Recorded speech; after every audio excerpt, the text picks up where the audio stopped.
When the gods saw that Adam was awakening, they said to themselves, "Now here is a creature so like us that he might almost be one of our company. What span of life and what destiny shall we fashion for him?" One of them said, "He is so fair, let's give him life for the lifetime of this planet. In the days of his childhood, let's care for him as we care for all others in the garden, so that he learns the sweetness of living in our hands. But in adolescence, he will surely begin to realize that he's capable of much more than other creatures, and will become restless in our care. Shall we lead him to the other tree in the garden, the tree of life?" But another said, "To lead Adam like a child to the tree of life before he had even begun to seek it for himself would deprive him of a great undertaking by which he may gain important wisdom and prove his mettle to himself. As we would give him the care he needs as a child, let's give him the quest he needs as an adolescent. Let's make the quest for the tree of life the occupation of his adolescence. In this way, he'll discover for himself how he may have life for the lifetime of this planet." The others agreed with this plan, but one said, "We should take note that this might well be a long and baffling quest for Adam. Youth is impatient, and after a few thousand years of searching, he might despair of finding the tree of life. If this should happen, he might be tempted to eat of the tree of knowledge of good and evil instead." "Nonsense," the others replied. "You know very well that the fruit of this tree nourishes only the gods. It can no more nourish Adam than the grasses of the oxen. He might take it into his mouth and swallow it, but it would pass through his body without benefit. Surely you don't imagine that he might actually gain our knowledge by eating of this tree." "Of course not," the other replied. "The danger is not that he would gain our knowledge, but rather that he might imagine that he'd gained it. Having tasted the fruit of this tree, he might say to himself, 'I have eaten at the gods' own tree of knowledge, and therefore know as well as they how to rule the world. I may do as I will.'" "This is absurd," said the other gods. "How could Adam ever be so foolish as to imagine that he had the knowledge that enables us to govern the world and to do what we will do? None of our creatures will ever be master of the knowledge and who shall live and who shall die. This knowledge is ours alone, and if Adam should grow in wisdom till the very eclipse of the universe, it would be as far beyond him as it is right now." But the other was not disconcerted by this argument. "If Adam should eat of our own tree," he persisted, "there is no telling how he might deceive himself. Not knowing the truth, he might say to himself, 'Whatever I can justify doing is good, and whatever I cannot justify doing is evil.'" But the others scoffed at this, saying, "This is not the knowledge of good and evil."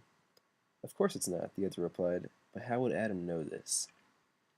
The others shrugged. Perhaps in childhood Adam might believe he was wise enough to rule the world, but what of it?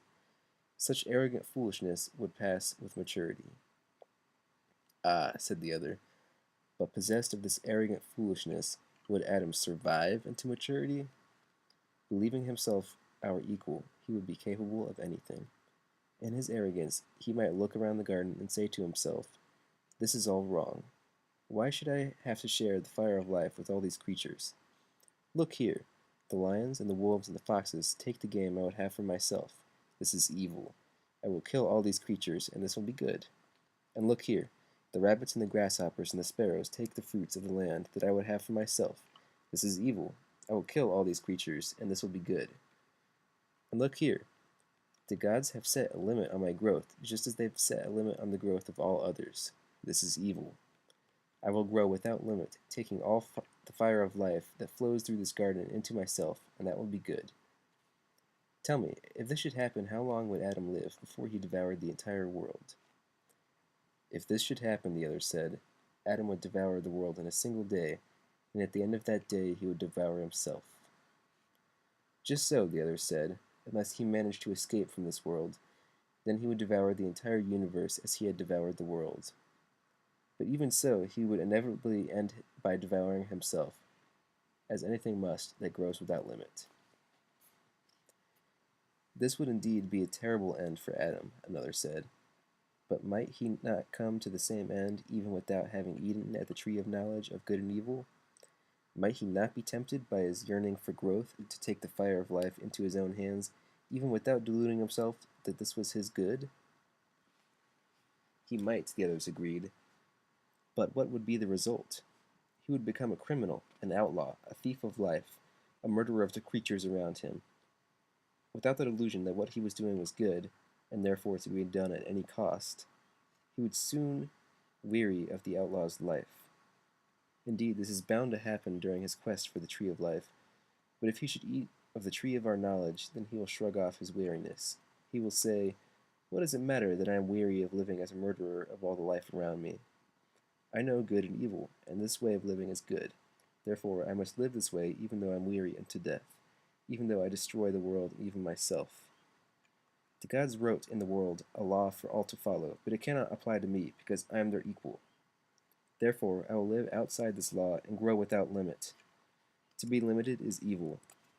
I will steal the fire of life from the hands of the gods and heap it up for my growth, and that will be good. I will destroy those kinds that do not serve my growth, and that will be good. I will wrest the garden from the hands of the gods and order it anew so that it serves only my growth, and that will be good. And because these things are good, they must be done at any cost.